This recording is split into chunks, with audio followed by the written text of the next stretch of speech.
Tapi pas saya angkat, ibu saya sambil nangis-nangis bang, teriak-teriak, yuk lu kesini sekarang ke rumah sakit. Dalam perjalanan ini bang, saya tiba-tiba nangis sendiri. Nanti nangisnya berhenti sendiri. Setelah sampai rumah sakit, ibu saya udah nangis-nangis parah di situ bang. Udah rame tuh kamar bapak saya. Saya masuk ke dalam kamar, bapak saya masih ada napasnya, cuman udah nggak sadar bang. Udah nggak sadar, akhirnya saya telepon semua abang-abang saya, keluarga saya, kesini sekarang ke rumah sakit. Nah setelah abang-abang saya pada sampai bang, bapak saya nggak lama meninggal bang.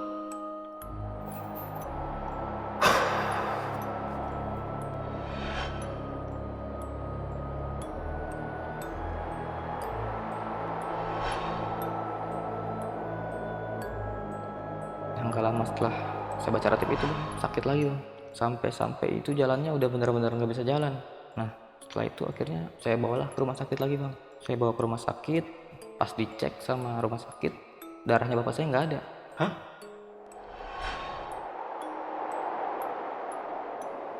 Nah setelah selesai jalan tuh biasanya saya langsung pulang bang. Nah tapi di hari itu saya nggak langsung pulang. Dalam hati saya bilang pengen ngerokok dulu sebatang. Nah tiba-tiba ada bapak-bapak lewat bang. Saya lihat bapak-bapak itu tiba-tiba ada di makam bapak saya. Makam bapak saya dikorek gitu bang. Dia kayak pakai kunci motor. Halo semuanya, kembali lagi di Lentera Malam bareng gue Jamal. Dan di segmen Saksi Misteri kali ini, gue udah kedatangan narasumber yang akan menceritakan tentang kejadian santet yang dialami oleh ayahnya hingga beliau atau ayahnya meninggal dunia. Kita sapa dulu aja narasumbernya. Di sini udah ada Wahyu. Wahyu, apa kabar Wahyu? Baik bang. Wah, sebelumnya ini gue mau mengucapkan turut berduka cita untuk Iya, Bang. bokap ya. Semoga bokap tenang dan Amin. diterima di sisi Allah ya. Amin. Amin. Nah, bokap ngalamin kejadian santet ini itu berapa lama? Bapak saya tuh ngalamin dari mulai kejanggalan-kejanggalannya bang waktu kerja tuh. Tuh kira-kira ada hampir 2 bulan bang. 2 bulan. 2 bulan. Tepatnya dari bulan apa sih, Wak? Tepatnya tuh di bulan Juli 2020 sampai Agustus 2020 bang. Berarti 2 tahun yang lalu ya? 2 tahun lalu bang. Dan itu masih pandemi ya? Lagi pandemi parah-parahnya bang, pas PPKM pertama. PPKM pertama. Iya. Nah, untuk pelaku si yang nyantet bokap ini ketahuan gak sih? Ketahuan bang. Jadi si pelaku ini nanti di akhir cerita itu dia ngaku bang, kalau dia melakukan santet ke bapak saya. Kenapa dia mengakui? Karena dia sudah kena tulaknya bang, atas apa yang udah dia perbuat. Oke. Dan ini dia sampai ngaku ya? Sampai ngaku bang. Jadi pihak keluarga lo udah tahu siapa Tahu. pelakunya ya? Tahu. Oke. Dari awal juga sebenarnya udah tahu bang. Yaudah, buat kalian yang penasaran, simak videonya sampai habis. Tapi sebelum itu, gue mau ngasih tahu buat kalian yang pengen jadi narasumber di Lentera Malam sama seperti Wahyu, itu kalian bisa langsung aja DM ke Instagramnya Lentera Malam, yaitu ada di @lentaramalam.id. Untuk linknya gue taruh di deskripsi. Yaudah, buat kalian yang penasaran sama cerita lengkap dari Wahyu, tonton videonya sampai habis dan tanpa basa-basi lagi. Saksi misteri, kita mulai.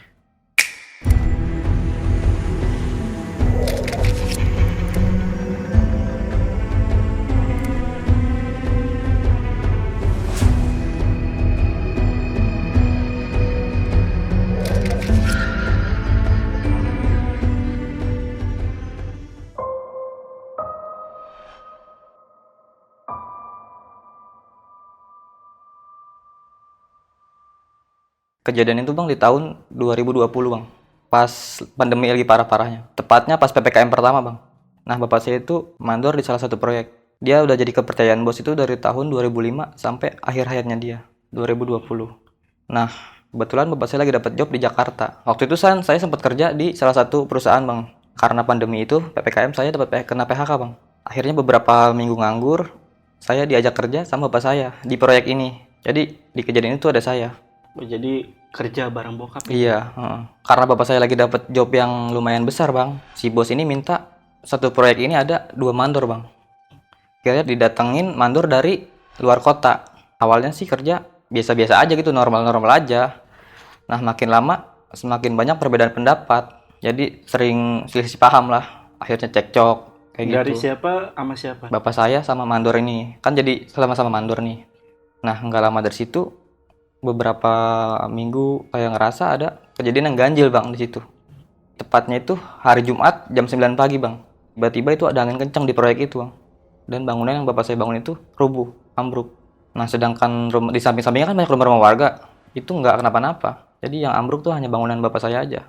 Jumat depannya lagi bang, itu bangunan yang bapak saya bangun itu ambruk lagi. Jadi 2 kali hari Jumat itu bangunan ambruk bang. Dari situ jadi kan bapak saya kan kena dapat omel nih dari bos, dikomplain lah sama bos. Akhirnya bapak saya renovasi lagi benerin atap. Sebenarnya bapak itu pakai scaffolding atau steger bang, kayak alat untuk buat naik ke atas gitu bang.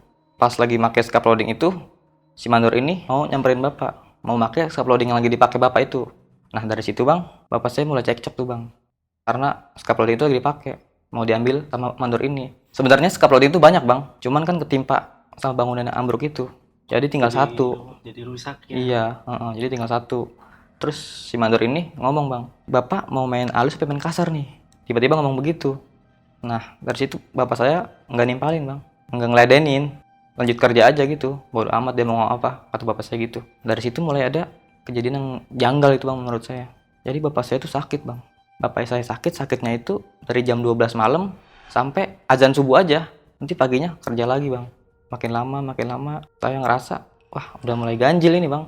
Ini bokap menderita sakit apa ini? Yang lo tahu gitu. Awalnya tuh kakinya bang, telapak kakinya itu panas, lama-lama naik sampai ke dada bang. Nanti ketika subuh ya sembuh normal, nggak terasa panas lagi. Akhirnya saya panggil teman-teman majelis saya bang, ngaji lah, baca ratib al-haddad di rumah saya yang dikhususkan buat bapak saya bang. Ngaji, termasuk di situ ada Bang Ibnu.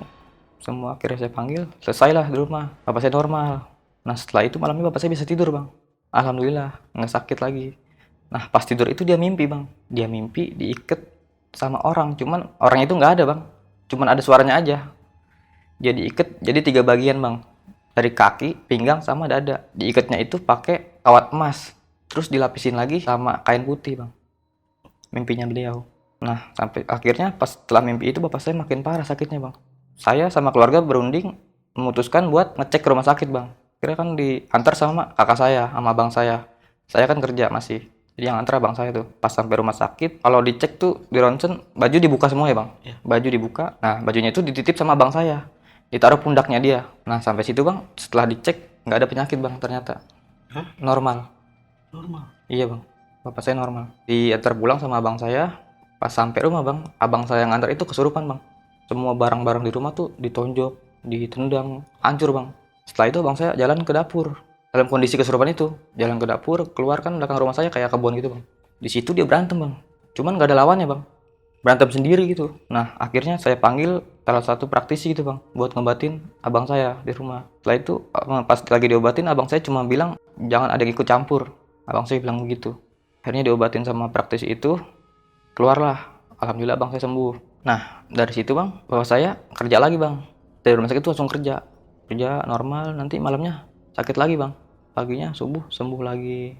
Akhirnya saya bingung bang, mau berobat kemana ini. Saya berunding lagi sama keluarga saya. Akhirnya keluarga saya mutusin buat manggil salah satu praktisi bang. Memang pada saat itu lu nggak manggil teman-teman majelis lu lagi? Niatnya mau manggil gitu bang, cuman kan keluarga mutusin buat ke spiritual dulu nih. Akhirnya saya panggil salah satu praktisi bang ke rumah. Setelah praktisi datang, diobatin bang lah sama si praktisi ini. Nggak tahu lah dia ngapain, pokoknya yang dia pegang tuh kakinya bapak saya.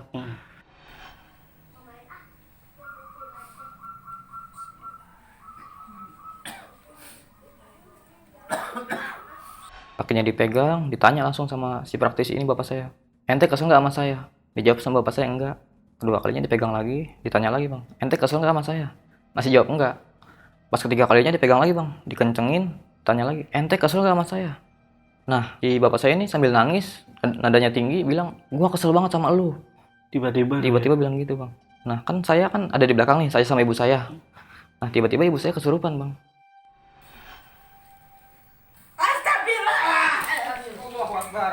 Apa ini? Ibu juga ikut? Iya ibu saya kesurupan bang. Ibu saya kesurupan. Terus yang dia bilang cuman jangan ada yang gue campur. Sama kayak yang abang saya bilang sebelumnya bang. Nah akhirnya hari pertama sehat, tidur bisa tidur. Hari kedua sehat bang. Nah hari ketiganya ini bang, bapak saya jam 12 malam itu sakit lagi. Nah akhirnya hari ketiga itu bapak saya mimpi lagi bang. Mimpinya itu masih diikat nih bang, cuman ikatan yang di atas tuh yang di dada itu udah dilepas. Nah ketika ikatan itu dilepas bang, bapak saya makin parah kondisinya. Akhirnya paginya jalannya tuh sampai ngesot bang. Tiba-tiba tuh Iya, langsung ngesot aja itu pagi. iya. Kayaknya udah berat banget gitu kakinya dia, panas. Saya berunding lagi tuh bang sama keluarga. Ke dokter ya udah, spiritual juga udah bang. Akhirnya berunding lagi, akhirnya dibawa ke rumah sakit bang. Dirawat beberapa minggu bang. Kalau nggak salah itu 2 minggu bang dirawat. Akhirnya pulang bang. Bapak saya udah sehat. Setelah pulang sampai rumah, masih hari pertama pulang masih sehat, bisa jalan gitu bang. Hari kedua sehat. Nah pas malam ketiganya ini bang, setelah pulang dari rumah sakit itu bapak saya sakit lagi bang. Sakitnya itu ya jam 12 malam bang mulainya. Lagi-lagi jam Lagi-lagi 12 jam malam. 12 malam. Naiknya dari kaki dulu, terus naik ke perut, terus sampai ke dada bang. Nyesek, kakinya panas, semua badannya panas. Cuman atasnya normal, cuman sampai dada aja. Saya mikir buat berobat lagi bang, ke spiritual nih. Tapi saya milih yang Islami bang, dengan ruqyah bang. Oh, oke, Akhirnya oke. mau saya ajak berobat ke ruqyah. Karena bapak saya jalannya juga udah susah bang. Kan tempat ruqyah ini jauh bang. Saya nggak bisa bawa bapak saya tuh ke sana bang. Ke daerah Karena mana nih? daerah Bogor bang. Daerah Bogor. Iya, tempatnya kan agak jauh. Pelaku ruqyah ini juga nggak bisa datang ke rumah saya, Bang. Akhirnya ruqyah ini bilang lewat online aja, lewat video call, Bang. Oh, karena juga pada saat itu pandemi ya, Mas Iya, ya? Bang, pandemi masih. Nah, setelah itu akhirnya video call lah, Bang. Ketika lagi diobatin, itu bapak saya muntah-muntah, Bang.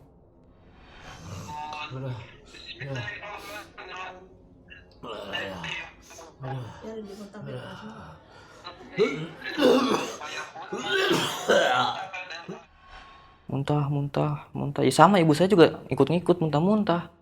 Kena imbasnya juga. Setelah selesai di ruqyah, sehat nih bapak saya. Di hari itu juga bang langsung bisa jalan bapak saya. Setelah sebelumnya kan ngesot nih. Pas diobatin di ruqyah itu langsung bisa jalan bang. Nah malamnya kan alhamdulillah nih sehat bang. Hari pertama sehat. Nah di hari kedua ini bang bapak saya sakit lagi. Ini setelah di Ruqyah ya? Iya setelah di ruqyah. Saya bingung bang. Saya berobat ke rumah sakit udah. Apalagi spiritual. Udah. Akhirnya saya berunding lagi sama keluarga saya. Keluarga saya tuh mutusin buat spiritual ketiga. Jadi ada rekomendasi spiritual dari tetangga gitu bang. Tetangga itu datengin spiritual ini bang ke rumah saya. Setelah spiritualnya datang diobatin, spiritual itu bang muntah darah di rumah saya bang. Muntah darah dia? Muntah darah. Terus spiritual itu bilang saya nggak sanggup, saya nyerah. Nah akhirnya spiritual ini pulang. Bapak saya kondisinya makin parah di situ. Setelah diobatin sama spiritual ini bang yang ketiga kalinya, bapak saya tuh minta diimamin sama saya sholat maghrib. Nah saya sholat saya, bapak saya sama ibu saya bang. Saya jadi imam di rumah, saya sholat. Setelah sholat selesai, bapak saya minta baca ratib.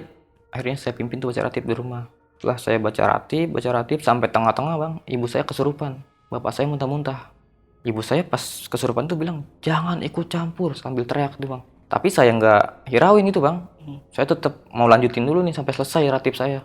Akhirnya saya setelah selesai, ibu saya alhamdulillahnya keluar sendiri gitu bang jinnya. Iya, lu nggak melakukan dengan sengaja karena lu juga nggak Iya, punya nggak punya apa-apa, kelebihan saya nggak itu bisa ya? apa-apa. Oke. Cuman yang saya yakinin ratib itu aja. Oke.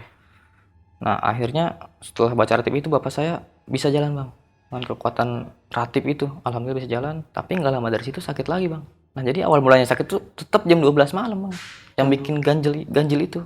Setelah azan subuh dia sehat. Hari pertama habis baca ratib, hari kedua normal, hari ketiga normal. Nah pas hari keempat bang, bapak saya semakin parah, semakin ngedrop. Dari setelah lu bacain ratib, Iya, saya panggil lagi teman-teman saya bang, yang teman pengajian majelis saya, termasuk ada bang Ibnu di situ. Pulang ke rumah, malam itu bang, jam 8 malam saya kumpulin, baca ratib di rumah. Baca ratib di rumah, itu banyak gangguan bang. Kayak bau bang, kayak bau kabel kebakar gitu bang. Kayak ada yang nendang gelas gitu tiba-tiba bang. Nah setelah itu kan ratib dikhususkan buat bapak saya. Nah habis itu bapak saya sehat bang, alhamdulillah sehat, beberapa hari sehat. Nah nggak lama setelah saya baca ratib itu bang, sakit lagi bang. Sakitnya semakin parah bang, sampai itu jalannya udah benar-benar nggak bisa jalan. Akhirnya saya bingung bang, keluarga saya bingung mau gimana lagi nih caranya. Nah setelah itu akhirnya saya bawalah ke rumah sakit lagi bang. Saya bawa ke rumah sakit, pas dicek sama rumah sakit, darahnya bapak saya nggak ada. Hah? Darahnya nggak ada bang. Saya disuruh dokter buru-buru buat ke PMI bang, nyari darah karena di rumah sakit itu darah cuma tinggal 1 kantong. Dokter itu sampai bingung bang, janggal juga dokternya. Harusnya orang yang udah nggak ada darahnya itu udah nggak ada, harusnya lewat bang. Tapi bapak saya masih ada, masih bisa ngomong.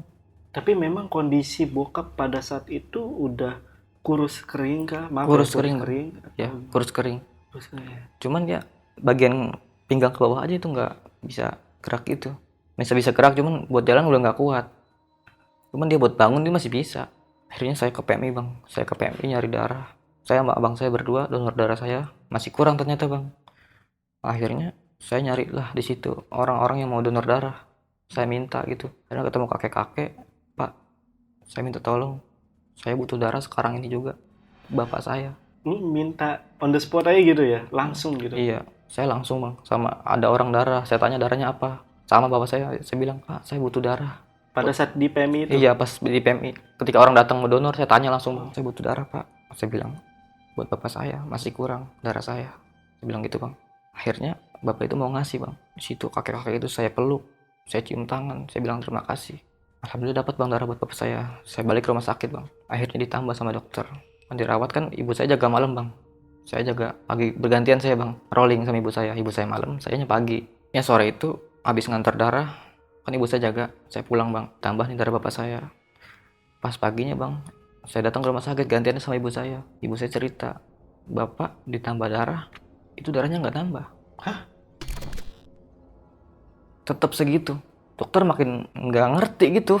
Kenapa ketika darah ditambah kan nggak nambah, tetap segitu-gitu aja. Makin ganjil lah. Akhirnya sorenya saya pulang bang. Saya ngomong sama guru ngaji saya cerita di situ. Pak Ustadz, bapak saya kayak gini-gini, ditambah darahnya nggak nambah. Akhirnya saya kumpul tuh bareng-bareng teman majelis saya. Di situ Ustadz tuh nyaranin buat saya bawa air sebotol, botol gede bang. Di situ kita rame-rame bacain ratib Al-Haddad khususin buat bapak saya. Akhirnya dikhususin buat bapak saya baca ratib. Setelah itu selesai baca ratib, Ustadz tuh nyaranin lagi buat baca sholawat bang beberapa ribu kali yang dikhususkan buat bapak saya. Nah akhirnya selesai tuh paginya saya datang ke rumah sakit bawa air itu bang. Saya kasih minum bapak saya, diminum sama bapak saya. Alhamdulillah udah enakan kata dia setelah minum air itu. Akhirnya kan sorenya saya pulang nih bang. Gantian sama ibu saya jaga malam lagi.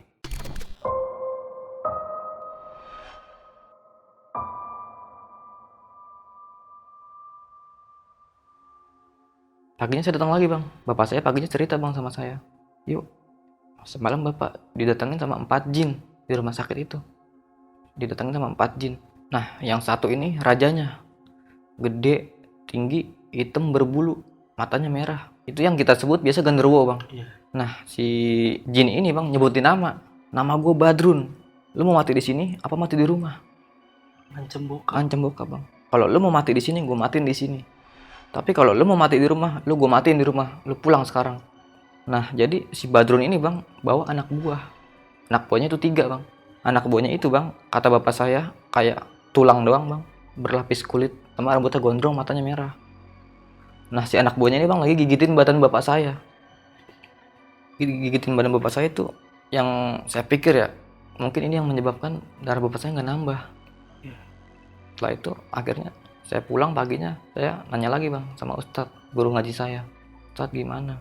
Bapak saya cerita kayak gini sama saya. Terus Ustadz ini bilang, ya udah, saya bantu dari rumah, saya bacain ratib, saya khususin buat bapak ente.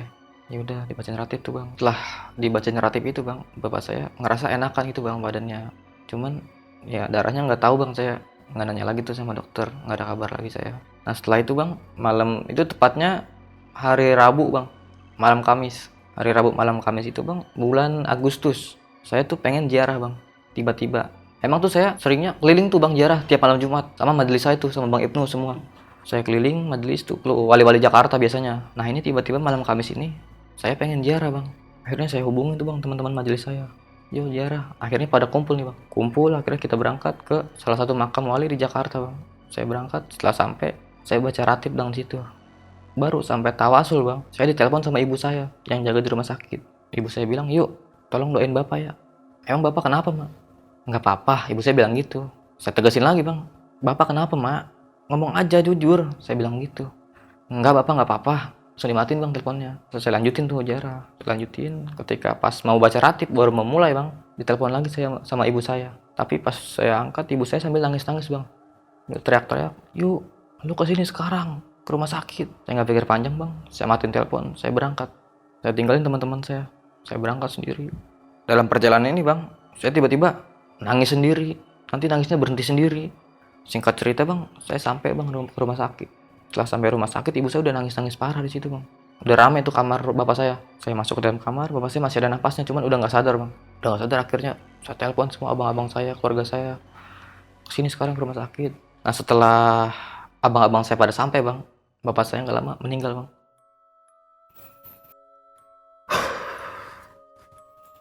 Akhirnya kan jenazah ini diurus sama pihak rumah sakit bang. Saya sama ibu saya sama abang-abang saya keluar bang, keluar kamar bapak saya. Saya tunggu depan. Nah di situ ibu saya cerita bang, kenapa mama tadi nangis? Karena ibu saya tuh ngelihat dengan pakai mata kepala dia sendiri bang. Bapak saya kayak ada yang angkat itu bang dari tempat tidur. Diangkat, terus dibanting ke lantai bang. Itu yang nyebabin ibu saya nangis bang.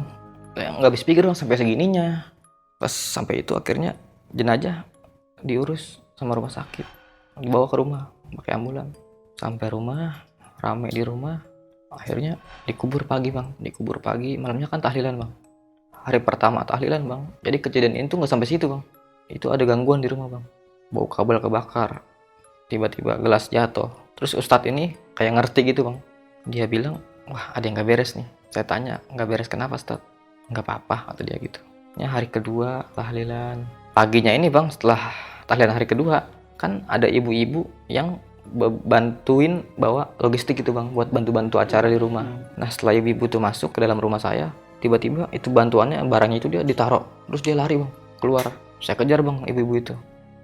Saya kejar, saya tanya, kenapa bu? Di rumah lu ada orang mau gede tinggi hitam, ada genderuwo. Duh, saya kok masih ganggu aja gitu bang. Nggak sampai di situ bang gangguannya. Jadi setiap ibu-ibu yang bantu di rumah saya bang, itu pasti sakit bang. Jadi nenek saya bang nginep di situ bang di rumah saya. Nginep, bantu-bantu di rumah saya, sakit bang. Dibawa ke rumah sakit. Sakitnya itu sama kayak bapak saya. Darahnya nggak ada. Hah? Tapi alhamdulillahnya bang, ketika ditambah darahnya, alhamdulillah nambah. Beda kasusnya sama bokap. Iya, cuman penyakitnya sama. Iya. Iya. Nah jadi kan ada nih teman-teman saya majelis saya ini bang, ngebantuin bapak saya waktu pengobatan, sampai acara penguburan, sampai tahlilan tuh ngikut bang, termasuk bang Ibnu ini bang. Jadi bang Ibnu ini bang, setelah acara tahlil itu bang, dari rumah saya tuh kan otomatis saya nyebut nama si Badrun nih, saya cerita ya bang, ditanya-tanya ya. Nah bang Ibnu nyebut nama si Badrun ini bang, karena dia tahu bang, dari mulai pengobatan sampai bapak saya meninggal dia tahu, dia bantu saya. Ketika dia pulang sampai rumah itu anaknya dia bang, nggak mau ngeliat dia bang, nggak kenal sama dia. Itu bukan ayah kata anaknya bang. Nah jadi ada lagi bang teman saya, namanya Wandi sama Peri. Dia tuh bantu saya juga, sama kayak bang Ibnu ini. Nah jadi yang kena imbasnya bukan dia, ibunya bang malah. Karena ibunya tuh masih tetangga juga, masih saudara lah, sepupu sama saya. Dibantu di rumah juga ibunya, anaknya juga bantu saya pengobatan. Nah setelah malam tahlil ketiga itu bang, ibunya sakitnya sama bang, kayak nenek saya itu, nggak ada darahnya bang. Cuman alhamdulillahnya bang, ketika ditambah, dia nambah bang. Jadi nggak sampai di situ bang. Ketika malam ketujuh bang tahlilan, malam ketujuh ibu saya kesurupan di rumah bang. Cuman kesurupan nggak ngomong, cuman nunjuk ke atas gitu bang. Jangan ikut campur dia bilang. Tepatnya paginya itu hari Jumat bang. Saya ziarah ke makam bapak saya setelah sholat Jumat. Pas saya ziarah, saya doain bapak saya di makam bapak saya. Nah setelah selesai ziarah tuh biasanya saya langsung pulang bang. Langsung pulang istirahat itu bang. Nah tapi di hari itu saya nggak langsung pulang. Dalam hati saya bilang pengen ngerokok dulu sebatang. Jadi tuh makam bapak saya tuh sama tempat sendara motor nggak jauh bang. Jadi paling ada 5 meter gitu pak. Saya ngerokok tuh di tempat sendara motor. Kebetulan di situ ada bangku. Saya ngerokok di situ. Nah tiba-tiba ada bapak-bapak lewat bang depan saya. Bapak-bapaknya itu gemuk, pakai jaket hitam, rambutnya setengah botak, pakai kacamata. Dia sambil video call bang lewat depan saya. Ketika lewat depan saya dia ngomong sambil video call itu, makamnya yang mana ya? Dia bilang kayak gitu bang. Saya kan nggak ada kepikiran apa-apa ya, mungkin orang mau ziarah kali, nggak tahu saudaranya gitu. Saya lanjut ngerokok, saya nggak perhatiin dia. Nah, saya lagi meleng, saya bengong, saya ngerokok. Rokok saya udah mau habis nih bang. Saya lihat bapak-bapak itu tiba-tiba ada di makam bapak saya. Nah setelah itu saya liatin bang, saya perhatiin lama juga tuh. Makam bapak saya dikorek gitu bang. Dia kayak pakai kunci motor. Dikorek sama dia bang makam bapak saya. Tapi nggak saya langsung samperin bang. Saya liatin dulu. Saya liatin, dikorek sama dia. Akhirnya dia ngeluarin barang bang dari kantongnya dia. Ngeluarin barang, ditaruh tuh barang di galian itu bang, di makam bapak saya. Nah saya mikir saya udah nggak beres di situ bang. Udah nggak beres nih, saya samperin bang. Saya tanya, Pak bapak ngapain? Pak saya mau ziarah dek. Dibilang gitu bang. Bapak siapanya Syebul Makom? Saya tanya begitu. Saya saudaranya dari Pinang Ranti. Dia bilang kayak gitu bang. Nah bapak siapa? Saya tanya lagi bang. Nama saya Nur Hamsi. Dia bilang gitu, jawab. Dia nyebutin nama bapak orang itu. Cuman kalau saudara bang pasti kenal saya. Iya, karena Saya juga kenal dia. lu kan anaknya ya. Iya. Heeh. Terus dia nanya balik lagi sama saya. Emang kamu siapa? Saya anaknya si Bulan Makom pak. Saya jawab begitu bang. Akhirnya dia langsung ambil tuh barang bang. Dari galian itu diambil, dikantongin, dia lari bang. Cuman di situ saya nggak ada kepikiran buat ngejar gitu bang. Saya di situ malah nangis.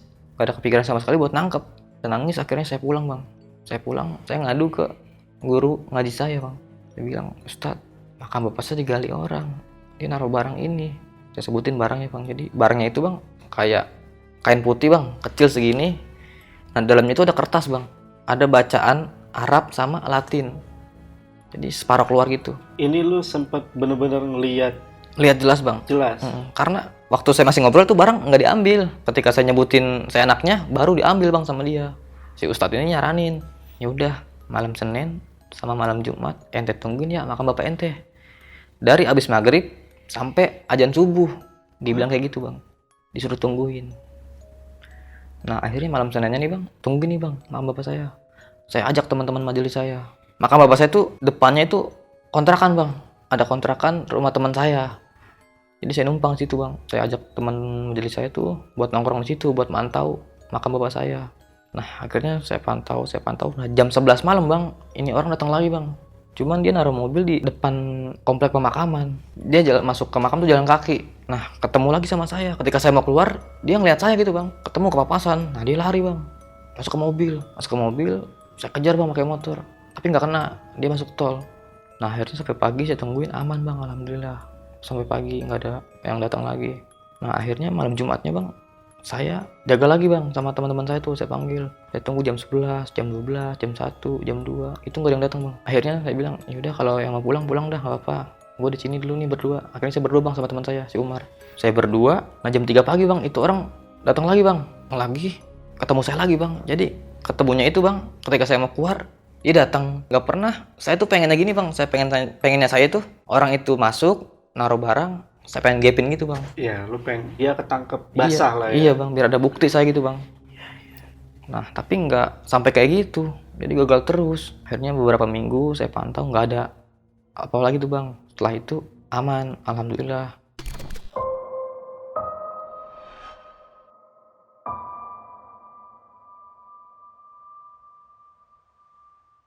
Balik lagi ke cerita gue yang awal nih bang.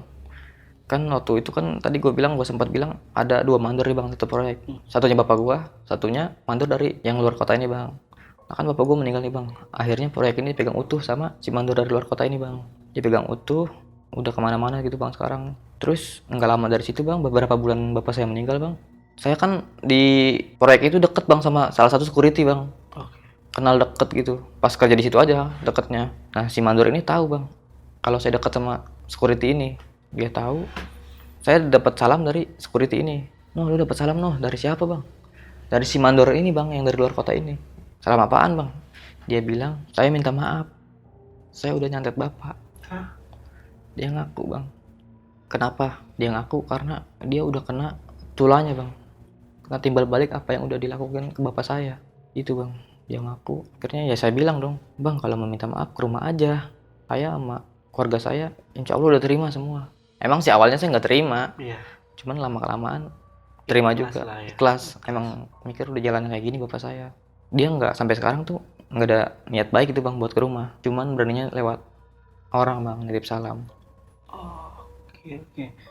Tapi ini kan lu sempat bilang kalau dia masih jadi mandor di situ. Iya, Bang. Dari pihak keluarga lu nggak mencoba untuk datang langsung menemui si mandor ini? Karena keluarga situ saya tuh belum ada bukti bang. Kalau sebelumnya kan belum ada bukti. Dia buktinya tuh di akhir tuh yang dia bilang dia ngaku ini. Cuman kan saya nggak tahu nih mandor tinggalnya di mana sekarang, dapat proyek di mana. Oh gitu. Iya, jadi mandor tuh tinggalnya tuh ngikutin proyek. Iya. Jadi proyek tuh seluruh Indonesia. Sebelumnya bapak saya pegang, karena bapak saya nggak ada ya dia yang ganti. Cuman ya katanya sih dengar-dengar dari security ini bang, nyampein saya dia udah sakit-sakitan parah, udah sering kerampokan, udah sakitnya udah lebih dari bapak saya gitu katanya. Berarti dia udah kena tulanya ya? Udah kena tulanya bang dia. Oke, Boy. Ini gue sebelumnya minta maaf nih ya. Iya bang. Kondisi bokap ketika meninggal, Iya bang. itu kondisinya seperti apa, Boy? Ya kondisi di rumah sakit sama di rumah itu wajahnya beda. ketika di rumah sakit itu wajahnya ya kayak dia belum ikhlas gitu bang. Wajahnya dia kayak gimana ya pucetnya pucet parah gitu, maksudnya ada ekspresi yang gimana gitu. Nah ketika jenazah sampai rumah itu kayak tenang banget tuh bang, kayak ikhlas gitu dia, kayak gitu bang bapak saya. Untuk badannya kurus kah atau ada luka atau apa gitu? Kalau untuk luka sih nggak ada bang, emang kurus bapak saya. Nah pas kejadian sakit ini makin parah kurusnya, makin kurus kering, sampai tulang yang di pinggang tuh yang di sini sampai kelihatan. Sampai kelihatan. Iya, karena kan makan juga nggak masuk bang, nggak mau makan dia. Kehabisan darah. Iya, kehabisan darah juga. Di awal yang sempat dirawat 2 minggu itu, Mm. itu kalau kata dokter itu sakit apa? Ya dicek nggak ada penyakitnya bang, cuman kenapa dirawat karena nggak ada tenaga, nggak ada asupan, jadi diinfus Oh, gitu bang. Penyakitnya sih nggak ada, sama kayak di rumah sakit pertama. kondisi ibu sekarang gimana? Ibu saya alhamdulillah bang sehat bang. Sehat. Iya, awalnya sih pas kejadian itu sakit-sakitan, setelah kejadian itu sekarang udah ikhlas, alhamdulillah sehat ibu saya.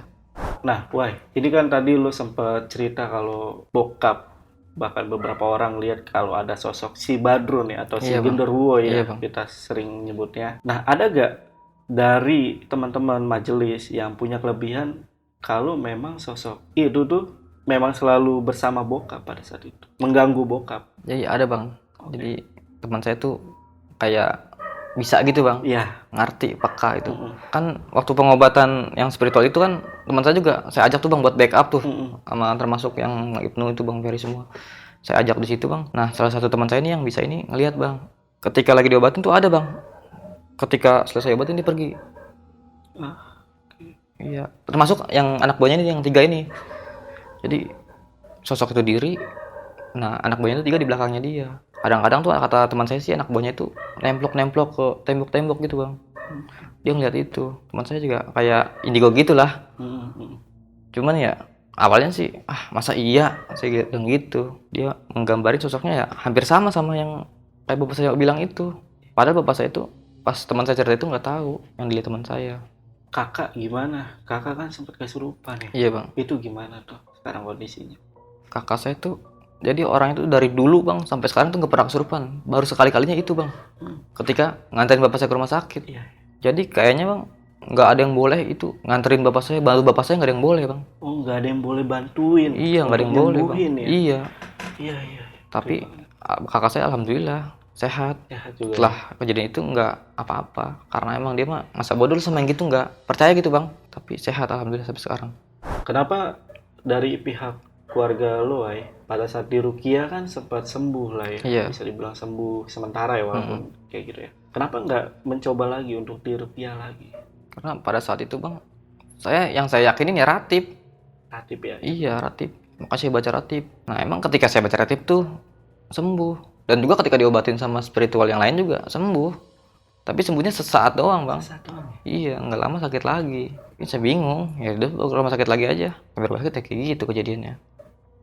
Nah, menurut lu, Ay, untuk alasan mandor yang nyantet bokap, itu alasannya apa nih? Jadi ada beberapa sih bang.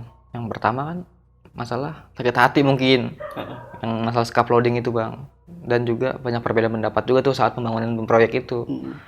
Jadi proyek itu bang, bapak saya tuh megang dari tahun 2005 bang sampai 2020. Jadi bapak saya itu yang megang proyek seluruh Indonesia. Bapak saya jadi keluar kota bang. Nah kebetulan lagi dapat yang di Jakarta. Jadi mandor ini tahu bang kalau proyek ini bakal manjang seluruh Indonesia. Jadinya dia pengen nguasain secara utuh bang. Akhirnya dia dapat nih bang sekarang. Cuman nggak tahu saya kondisinya sekarang dia kayak gimana.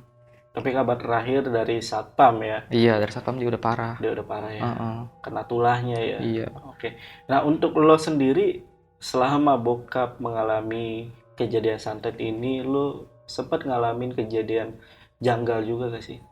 Saya tuh orang yang paling dibenci bang di rumah sama ibu saya sama bapak saya. Kadang dibenci ketika saya baca ratib, saya nggak dibenci. Ketika lagi hadir jiwanya bapak saya yang asli nih, saya nggak dibenci. Karena saya satu-satunya orang yang ngamalin ratib di rumah bang. Jadi ketika lagi datang jinnya ini bang, saya tuh paling dibenci. Sampai bang, saya diusir di rumah. Hah? Diusir saya bang. Lu pernah diusir? Iya, Sampai diusir? iya. Karena pengaruh jin ini Hmm. nggak suka sama saya. Waktu itu ceritanya bang, saya lagi baca ratib bang di rumah. Habis sholat maghrib saya baca ratib. Nah selesai baca ratib, saya ngerokok bang di depan. Pas saya bilang, ngapain sih lu, sono lu pergi. Bilang gitu bang. Saya cuma nengok doang, nggak saya gubris gitu karena saya tahu bapak gue ngomongin kayak gini. Saya pikir kayak gitu bang.